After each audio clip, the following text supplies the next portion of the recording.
G'day everybody and welcome back to another video, and today I'm going to show you how to install an iPad into the dash of the 1990 Holden Barina.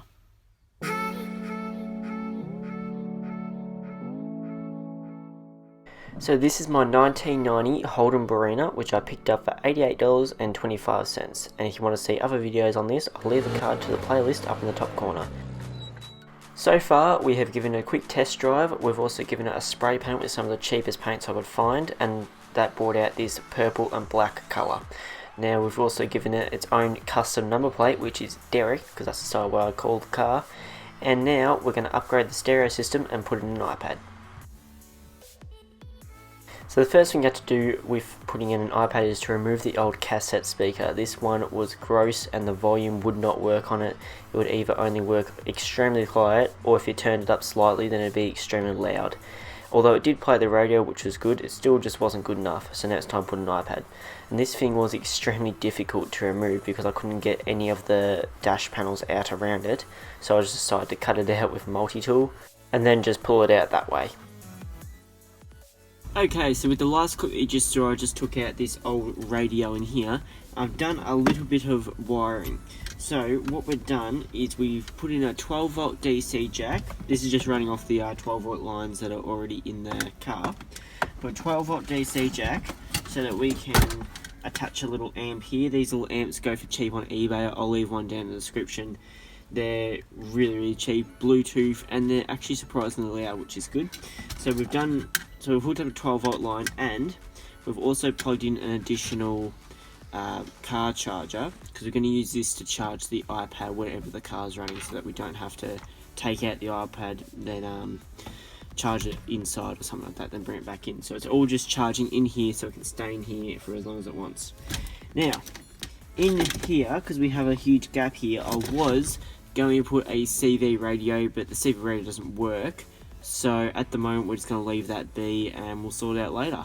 But for now, I've made this little plate here, just out of some, I think it's 9mm plywood, and that's just going to sit in here because I've kind of already attached the iPad before, but it didn't really turn out right. So I'm going to sit this in here, and this can be a mounting base for it, for our brackets, because I've got some little angle brackets to go on here. You'll see it all when it's done.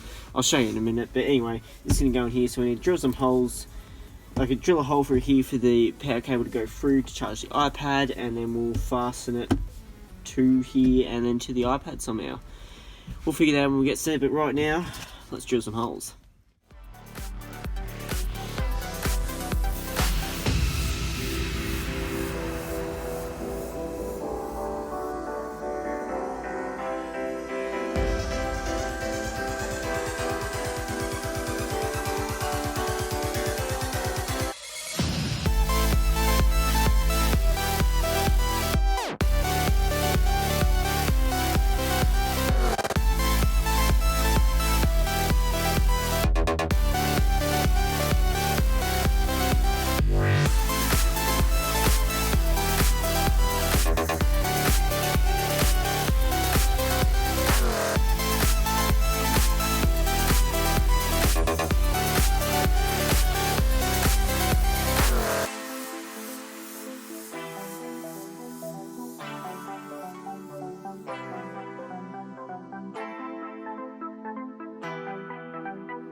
Okay, so now that we have the amp all hooked up and tidied away in its spot, it's time to test it. So we put the car into accessory, and I was going to test it with my laptop here because my phone is recording and I don't have the iPad on me at the moment.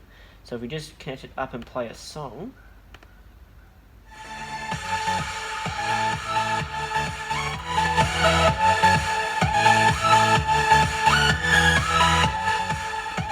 That works perfectly. So that's going to work perfect with the iPad over Bluetooth when we get that all hooked up. So now we can focus on wiring the rear speakers. Okay, so for the rear speakers, these are the mounts that come with the car originally. They have a 4x6 speaker. Now I don't own any of them or know anywhere that sells them anymore. So I've decided to go with a 6x9 speaker. But if you look at the two together, 6.9 speaker isn't going to fit in there. So we're going to throw this one out, and I've made my own little mount, even with the little seatbelt thing cut out there. Made my own little mount out of just some plywood, and that should sit the 6.9 speaker in there good. Hopefully it'll be strong enough, but only time will tell. So let's go install it now. So with this custom mount, I purposely designed it so that it would be similar to the stock one, and so that the holes lined up with the factory mounting points, so I didn't have to drill out and tap any new threads. So attaching the speaker in there, all I did was just pre-drill a hole and then drove a screw in through there just because it was timber, so I just used a timber screw. And then I attached the wires underneath, and I ran wires joining the two together, then running it up to the amp next to the dash.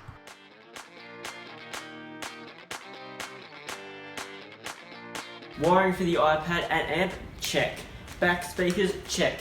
Now we just have to do the front speakers. These are the original ones, and have a look at how munted they are. They're all broken, they're all disgusting, they just sounded terrible. So we're going to change them out right now. Now wiring for the front speakers is essentially the same as wiring for the back speakers, but this one was so much easier because it was actually wire already here. So I picked up these speakers a while ago when they were on clearance for $10, which I thought was an absolute steal. I knew I would use them one day. So the first thing to do was to chop off the connector that went to the stock speakers, and then solder on some wires that go to the new speakers. Then once they're all connected, you can drop in the speaker and screw it in using the original fasteners.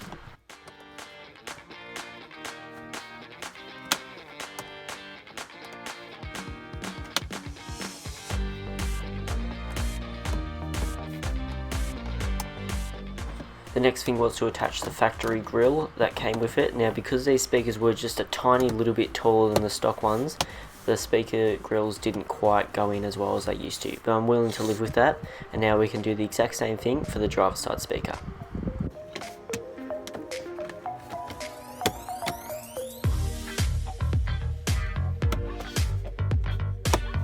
Okay, so up until now in this iPad dash install, we haven't actually really seen an iPad, and that's because it's here.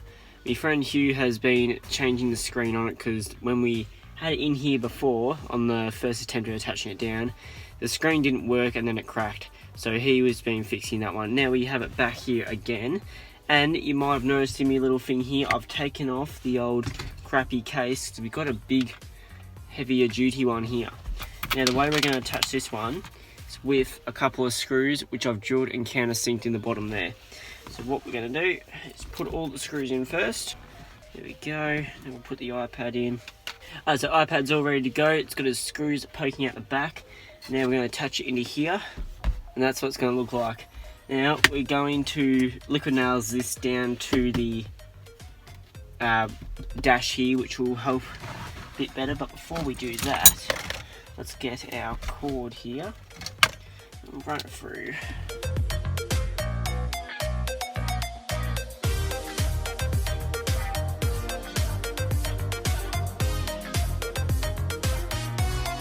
Now that's all done. If we turn the key accessory, it's hard to tell there, but it is actually charging. Okay, so now that the iPad is entirely hooked up, it's time to play the sound and test this thing out.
So now that we have our iPad in there, I think it's going to make a great addition to the car. Now, I don't think it is as good as the Camry iPad dash installer I did last year, and if you want to see that video, I'll leave the card up in the top corner. But you work with what you got, and I think this car is going to work great. So thank you guys so much for watching this video. If you like what you saw, make sure you check out my other videos on my channel and my Instagram and other social media, because that's where you're going to see sneak peeks to videos before they make it to YouTube. Thank you guys so much for watching. I'll see you guys next time.